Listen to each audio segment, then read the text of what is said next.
Welcome to 2K academy. நண்பர்களே, நம்ம இந்த வீடியோவில் என்ன தகவலை பற்றி பார்க்க போகிறோம் அப்படின்னா, டிஎன்பிசியில் முக்கியமான ஒரு டாபிக் என்னென்னா அரசியலமைப்பு, அதாவது பாலிட்டி. அதுலேருந்து கேட்கப்பட்ட கேள்வி தான் பார்க்க போகிறோம்.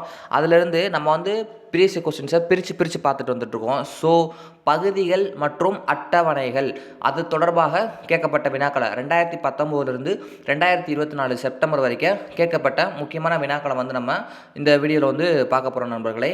ஓகேவா? வாங்க வீடியோக்குள்ளே போகலாம். ஓகே, இப்போ இந்த அரசியலமைப்பு பகுதிகள் மற்றும் அட்டவணைகள் அப்படின்னு இருக்குல்ல, இது சிலபஸில் இருக்குது.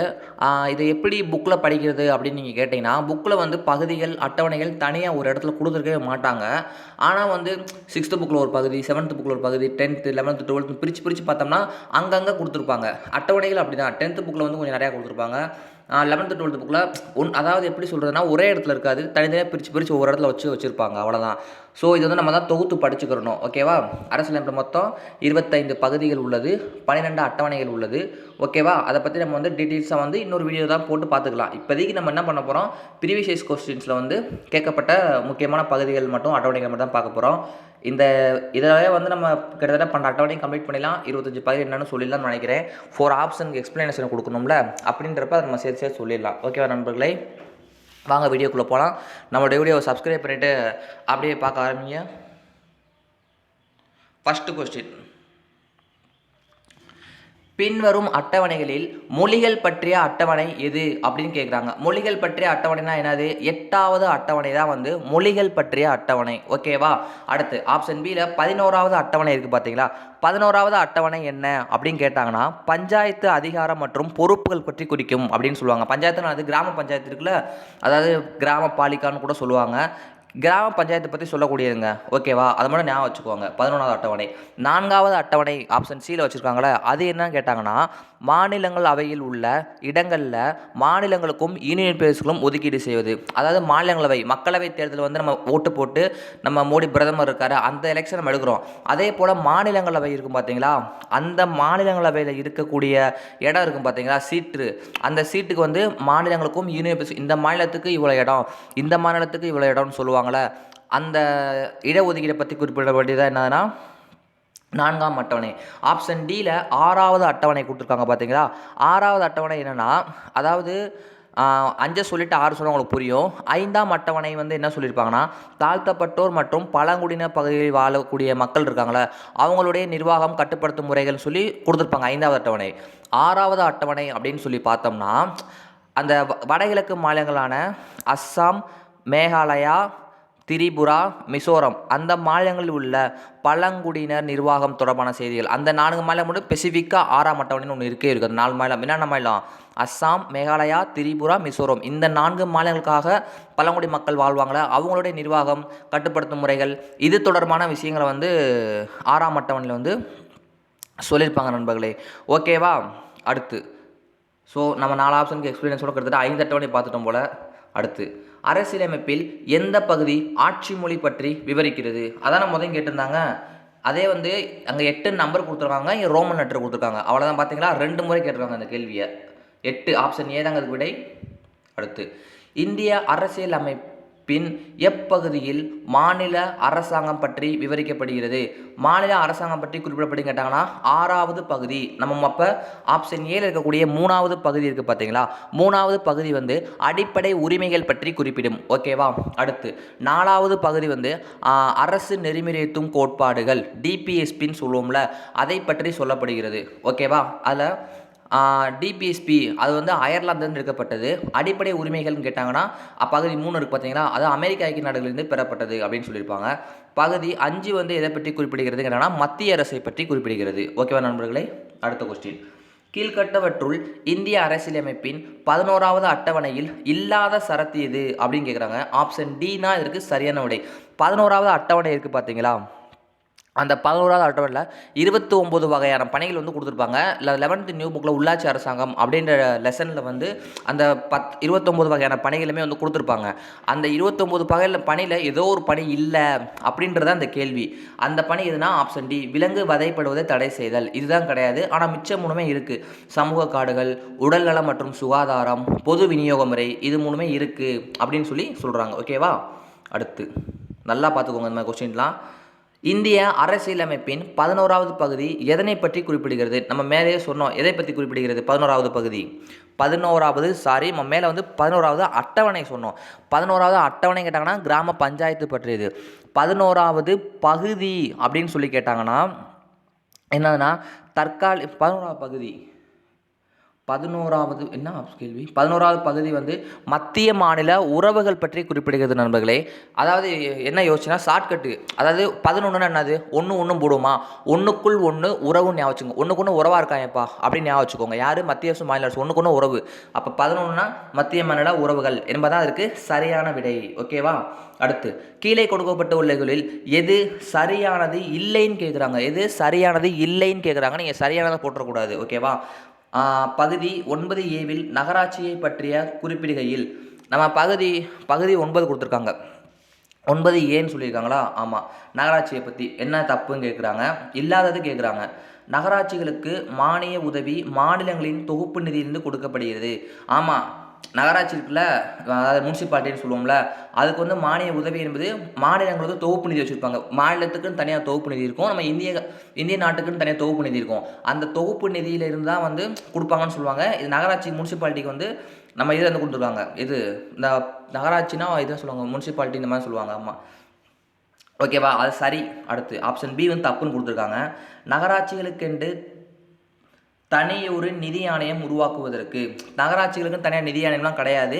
தமிழ்நாட்டுக்குன்னு தனியாக நிதி ஆணையம் இருக்குது. ஆனால் நகராட்சிக்குலாம் தனியாக நிதி ஆணையம் எங்கே வச்சோம்னா அவ்வளோதான். ஸோ அதெல்லாம் கிடையாது, தப்பு. அடுத்து சிடி, மாவட்ட திட்டக்குழு அமைக்க அதிகாரம் இருக்குது.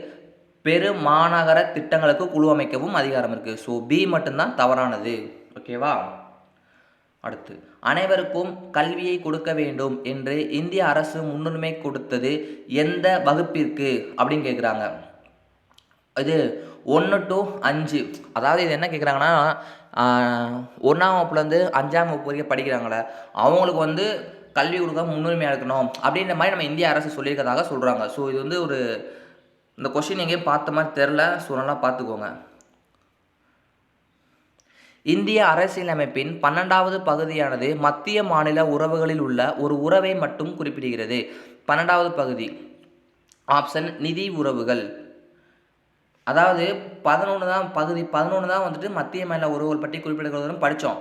12வது பகுதி வந்து என்ன சொல்லியிருக்காங்கன்னா என்ன சொல்கிறாங்க பாருங்கள். ஒரே ஒரு நல்லா கொஸ்டினை வாசிக்கணும். இந்திய அரசியலமைப்பின் 12வது பகுதியானது மத்திய மாநில உறவுகளில் உள்ள ஒரு உறவை மட்டும் குறிப்பிடும். மத்திய மாநில உறவுகள் பற்றி குறிப்பிடுகிறதுன்னு கேட்டாங்கன்னா நம்ம 11 என்ன சொன்னோம்? ஒன்றுக்கு ஒன்று உறவு ஞாபகம் வச்சுக்கோங்க சொன்னோமா? ஆனால் 12வது இதில் வந்து ஒன்று மட்டும் சொல்லுதுன்னு சொல்கிறாங்க, நிதி உறவு. ஏன்னா பகுதி 12 வந்து நிதி தொடர்பானது, நிதி சொத்து வழக்கு தொடர்பானது. ஸோ அதனால் வந்து அது வந்து நிதி தொடர்பாக குறிப்பிடுகிறது.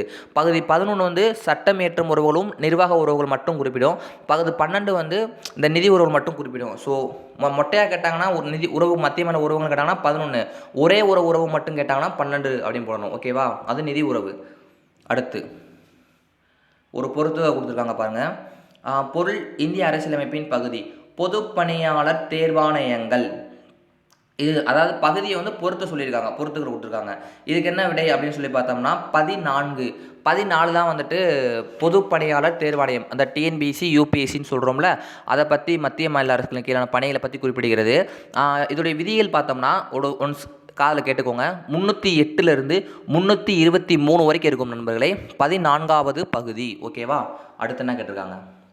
தேர்தல்கள் பற்றி குறிப்பிடக்கூடியது என்னன்னு கேட்குறாங்க. 15வது பகுதி. ஓகேவா? 14வது பகுதி நம்ம என்ன சொன்னோம்? அந்த எக்ஸாம்ஸை பற்றின்னு சொன்னோமா? 15வது பகுதி தேர்தல் பற்றியது. இதனுடைய விதிகள் அப்படின்னு பார்த்தா 15க்கு வந்து 324லேருந்து 329A வரைக்கும் இருக்கும். ஓகேவா? இது வந்து எக்ஸ்ட்ரா தகவலாக தெரிஞ்சுக்கோங்க, ஏன்னா முக்கியம். நெருக்கடி நிலை அம்சங்கள் இது என்ன பார்த்தோம்னா 18 நெருக்கடி நிலை அம்சங்கள். ஆமாம், இதில் நெருக்கடி கால விதிகள்னு சொல்லுவோம்ல, அது வந்து பகுதி 18. இதெல்லாம் 10th புக்கில் வந்து இருக்குது. அந்த 352லேருந்து 360 வரைக்கும் இருக்கக்கூடியதான் வந்து நெருக்கடி கால அதிகாரங்கள் சொல்லுவாங்க. இந்த நெருக்கடி கால அதிகாரங்களை எந்த நாட்டு அரசியலமைப்பில் நம்ம எடுத்தோம் அப்படின்னு கேட்டாங்கன்னா ஜெர்மனிலேருந்து எடுத்தோம்னு சொல்லுவாங்க. ஜெர்மனி வெய்மர் கோட்பாடு அப்படின்ற மாதிரி சொல்லியிருப்பாங்க. ஓகேவா? அடுத்து தீர்ப்பாயங்கள் அப்படின்னு சொல்லி பார்த்தோம்னா பகுதி 14ல் ஏ வந்து தீர்ப்பாயங்கள் பற்றி குறிப்பிடப்படும். இந்த பகுதி 14A இருக்குது பார்த்தீங்களா, இதில் வந்து 2 விதி தான் இருக்கும். ஒன்று 323A, இன்னொன்று 323B. அவ்வளோதான். ஓகேவா நண்பர்களே? இந்த பொறுத்து வந்து இம்பார்ட்டன்ஸ். இதுக்கு ஆப்ஷன் வந்து டி. ஸோ நல்லா பார்த்துக்கோங்க. இப்போ நம்ம 2020 to 21 வந்து வந்துட்டோம். இது வந்து மித்த ப்ரீவியஸ் கொஸ்டின்ஸ் தான் நம்ம டக்குன்னு விடைய சொல்லிட்டு ஒரு 2 ஆப்ஷன் டக்குன்னு சொல்லிட்டு போயிடுவோம். இது அரசியலமைப்பு ரொம்ப முக்கியமான ஒரு டாப்பிக்னால 4 ஆப்ஷனுக்கு எக்ஸ்ப்ளனேஷனோட கொடுத்துட்ருக்கோம். ஸோ எக்ஸ்ட்ரா தகவலை சொல்லிகிட்ருக்கோம், நல்லா அப்சர்வ் பண்ணிக்கோங்க. அடுத்து, இந்திய அரசியலமைப்பின் எந்த அட்டவணையில் பஞ்சாயத்து முறையின் ஆற்றல், அதிகாரம் மற்றும் பொறுப்புகளை பற்றி குறிப்பிடுகிறது அப்படின்னு கேட்டாங்கன்னா 11ஆம் அட்டவணை.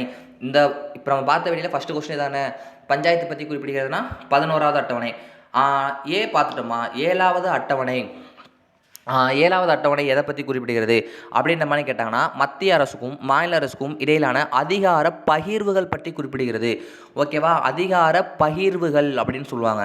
அதை பற்றி இந்த மத்திய பட்டியல், மாநில பட்டியல், பொதுப்பட்டியல் 3 பிரிச்சிருப்பாங்களே, அந்த பட்டியல் அதான் வந்து அதிகார பகிர்வு. ஆப்ஷன் ஏல இருக்குது. ஆப்ஷன் பியில் இருக்கக்கூடிய 6வது அட்டவணை மேலேயே சொல்லிட்டோம், அந்த மாநிலங்களுக்கான சிறப்புன்னு சொன்னோம்ல, அதை மேலே பார்த்துக்கோங்க. அடுத்து 10வது அட்டவணை என்னன்னு கேட்டாங்கன்னா இது வந்து 10th புக்கில் இருக்குது. 52வது சட்டத்திருத்தம் 1985 படி சேர்க்கப்பட்ட கட்சித்தாவல் தடை சட்டம் பற்றியது தான் வந்து 10வது அட்டவணை. ஓகேவா? அடுத்து இதுக்கான டீதங்க விடை நம்ம ஃபஸ்ட்டே பார்த்தாச்சு. இந்திய அரசியலமைப்பின் எந்த அட்டவணையில் பஞ்சாயத்து முறையின் ஆற்றல், அதிகாரம் மற்றும் பார்த்தீங்களா, இந்த கொஸ்டின் ரொம்ப ரொம்ப முக்கியமான கொஸ்டின். எத்தனை இடம் இந்த பஞ்சாயத்தை பற்றி கேட்டிருக்காங்க பாருங்கள். அடுத்த கொஸ்டின், இந்திய அரசியல் சாசனத்தின் எந்த பகுதி 3 நிலை பஞ்சாயத்து அமைப்புகள் நிறுவ வழி செய்கிறது அப்படின்னு கேட்டாங்கன்னா 9வது பகுதி. இப்போ என்ன கேட்டிருக்காங்கன்னா பகுதி கேட்டிருக்காங்க. அட்டவணைன்ற மாதிரி கேட்டாங்கன்னா 11 போட்டுருக்கோம். இதுவே பகுதின்னு கேட்டாங்கன்னா 9வது பகுதி. 9வது பகுதி என்ன சொல்லுது? அதாவது ஆப்ஷன் ஏங்க 9வது பகுதி இருக்கு பாருங்க. இது இந்திய அரசியல் சாசன 3 நிலை பஞ்சாயத்து. 9வது பகுதி எத்தனை நிலை பஞ்சாயத்து கூட கேட்க வாய்ப்பு இருக்குது. எத்தனை நிலை பஞ்சாயத்து அப்படின்னு கேட்டாங்கன்னா 3 நிலை பஞ்சாயத்து என்பது சரியான விடை. ஓகேவா? அடுத்து முடிக்க போகிறோம் போல. 2022 to 23 வந்துட்டோம். ஃபஸ்ட்டு கொஸ்டின், இந்திய அரசியலமைப்பு விதி 264 முதல் 300A வரை பகுதி டேஸில் அடங்கும் கேட்குறாங்க. பகுதி 12இல் அடங்கும். பகுதி 12 என்ன சொன்னோம்? இப்போ தான் நம்ம சொன்னோம், நிதி, சொத்து, வழக்கு மற்றும் ஒப்பந்தங்கள் தொடர்பானதுன்னு சொன்னோமா, அதான் அதில் தான் வந்து 264 முதல் 300A வரைக்கும் இருக்குது. 9வது பகுதி பார்த்துட்டோம், 11வது பகுதியும் பார்த்துட்டோம், 12வது பகுதியும் பார்த்தாச்சு. ஓகே, அடுத்து நமது இந்திய அரசியலமைப்பின்படி மொழிகள் டேஸின் கீழ் வருகிறது கேட்டாங்கன்னா 8ஆம் அட்டவணை. இதுவும் 2வது முறை கேட்டிருக்காங்க. ஸோ ரொம்ப முக்கியம், பார்த்தீங்களா? நல்லா பார்த்துக்கோங்க. 3 முறை கேட்டிருக்காங்க. சாரி, நம்ம மிச்ச அட்டவணைகள் பார்த்துட்டோமா? பார்த்தாச்சு. 5வது அட்டவணை பார்த்தோமா? அதே சொல்லியாச்சு. இந்திய அரசியலமைப்பின் அதிகாரங்களின் பிரிவில் 7வது அட்டவணையில் குறிப்பிட்டுள்ள மத்திய பட்டியலில் எத்தனை இனங்கள் உள்ளன கேட்டாங்கன்னா 100 இனங்கள் உள்ளன. 7வது அட்டவணை நம்ம என்ன சொன்னோம்? அதிகார பகிர்வுன்னு சொன்னோமா? அதில் மத்திய பட்டியல், மாநில பட்டியல், பொது பட்டியல்னு சொன்னோமா? அதில் அவங்க என்ன கேட்குறாங்க?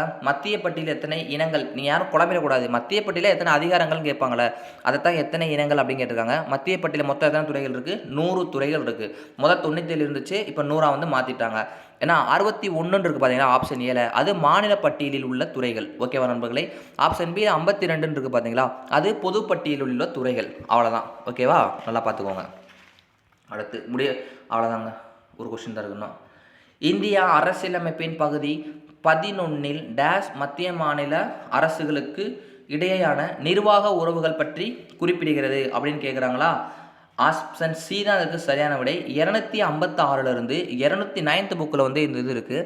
256லிருந்து 10th நியூ புக்லையும் இது இருக்குது. 263 உள்ள பகுதிகள் மத்திய மாநில அரசுகளுக்கான இடையேயான நிர்வாக உறவுகள் பற்றி குறிப்பிடுகிறது. 10th நியூ புக்லையும் 9th நியூ புக்லையும் வந்து இந்த லைன்ஸ் அப்படியே இருக்கும். நம்ம எக்ஸ்ட்ரா தகவலை வந்து இந்த 245 முதல் 55 வரை கொடுத்துருக்காங்களே, இது வந்து நிதி உறவுகள் பற்றி குறிப்பிடுமா. அடுத்து 264 to 300 முறை கொடுத்துருக்காங்களே, அது வந்து ஒப்பந்தங்கள் பற்றி குறிப்பிடும் அப்படின்ற மாதிரி சொல்லியிருக்காங்க. ஸோ இந்த வீடியோவில் வந்துட்டு நம்ம 2019 2024 வரைக்கும் கேட்கப்பட்ட பகுதிகள் மற்றும் அட்டவணை தொடர்பான வினாக்களை நல்லாவே படித்து முடிச்சாச்சு. நம்ம கிட்டத்தட்ட 12 அட்டவணையுமே ஆப்ஷன் எக்ஸ்பிளேஷன் பண்ணும்போது சொல்லிட்டோம். 25 பகுதிகளில் ஒரு 15 பகுதி இருந்து வச்சு நம்ம வந்து ஆப்ஷனோட சேர்த்து சொல்லும்போது சொல்லிட்டோம். நேரம். இது வந்து தனியாக வந்து நான் உங்களுக்கு வந்து ஒன்ஸ் நடத்துகிறேன். இப்போதைக்கு நம்ம ப்ரீவியஸ் கொஸ்டின்ஸ் பார்க்கறனால அது ரிலேட்டடான விஷயம் மட்டும் நம்ம வந்து பார்த்துருக்கோம். ஓகேவா நண்பர்களே, அடுத்த வீடியோவில் வந்து நம்ம அடுத்த பார்ட்டை வந்து பார்க்கலாம். நம்ம வந்து தமிழ் ப்ரீவியஸ் கொஸ்டின்ஸ் நிறையா இம்பார்ட்டன்ஸ் கொடுக்குறோம். ப்ளஸ் வந்து ஹிஸ்ட்ரியும் போட்டுட்ருக்கோம். இப்போ பாலிட்டியும் போட ஆரம்பிச்சிட்டோம். இதே போல் எக்கனாமிக்ஸ், ஜாகிரஃபி எல்லா ப்ரீவியஸ் கொஸ்டின்ஸுமே நம்மளுடைய சேனலில் வரப்போகுது. ஸோ நீங்கள் நம்மளுடைய சேனலை சப்ஸ்கிரைப் பண்ணி வச்சு எல்லா ப்ரீவியஸ் கொஸ்டின்ஸையும் பார்த்து அப்சர்வ் பண்ணிக்கோங்க. உங்களுக்கு வேணுன்ற கொஸ்டினை வந்து நீங்கள் பார்த்துக்கணும். அதுவும் இல்லாமல் ப்ரீவியஸ் கொஸ்டின்ஸ்ன்றது ரொம்ப முக்கியம் நண்பர்களே. ஸோ ப்ரீவியஸ் கொஸ்டின்ஸை நல்லா வந்து காது கொடுத்து கேட்டுக்கோங்க. கற்றலின் கேட்டலே நன்று என்ற அடிப்படையில் நம்முடைய கேள்விகளை வந்து நீங்கள் வாக்கிங் போகிறப்ப, லேடிஸாக இருந்தால் சமைக்கிறப்ப, இந்த பாத்திரம் வளர்க்குறப்ப, ஏதோ ஒரு வேலை செய்வீங்க நீங்கள். அந்த மாதிரி நீங்கள் வேலை செய்கிறப்ப, இல்லை பஸ் ட்ராவலிங் டைமு, ஏதோ ஒரு டைமில் நம்மளுடைய வீடியோவை நீங்கள் காதால் போட்டு கேட்டிங்கன்னா, இல்லை சும்மா இருக்கும் படிக்க போர் இல்லை, இந்த மாதிரி ப்ரீவியஸ் கொஸ்டினை கேட்டிங்கன்னா எப்படி கேள்வி கேட்குறாங்க, நம்ம எப்படி அட்டன் பண்ணலாம் அப்படின்னு ஒரு ஐடியா கிடைக்கும் நண்பர்களே. அதுக்காக தான் நம்ம ப்ரீவியஸ் கொஸ்டின்ஸ் போடுறோம். அதுவும் நம்ம ப்ரீவியஸ் கொஸ்டின் தான் ரிப்பீட்டடாக நம்ம பார்த்தீங்களா, இதிலே வந்து 2-3 கொஸ்டின் ரிப்பீட்டடாக கேட்டிருக்காங்க, திரும்ப திரும்ப கேட்குறாங்க. ஸோ உங்களோட மைண்ட்லேயும் ஒரு ரிவிஷனாகவும் ஆகும். அதனால் நல்லா வந்து நம்மளுடைய சேனலை சப்ஸ்கிரைப் பண்ணி வச்சு வந்து யூஸ் பண்ணிக்கோங்க. இதுக்கு முதல்ல நம்ம அரசியலமைப்பில் ஒரு பார்ட் போட்டிருக்கோம். அந்த பார்ட்டை பார்க்காதவங்க அதையும் பார்த்துக்கோங்க. நம்ம கண்டினியூஸாக வீடியோ போடுறோம், ஷார்ட்ஸும் போட்டுட்ருக்கோம். ஸோ பார்த்து லைக் பண்ணிக்கோங்க. உங்கள் ஃப்ரெண்ட்ஸுக்கும் ஷேர் பண்ணி நம்மளுடைய சேனலுக்கு வந்து யூஸ் பண்ணி பயன்படுத்திக்கோங்க. ஓகே நண்பர்களே, நன்றி. மற்றொரு வீடியோவில் சந்திப்போம்.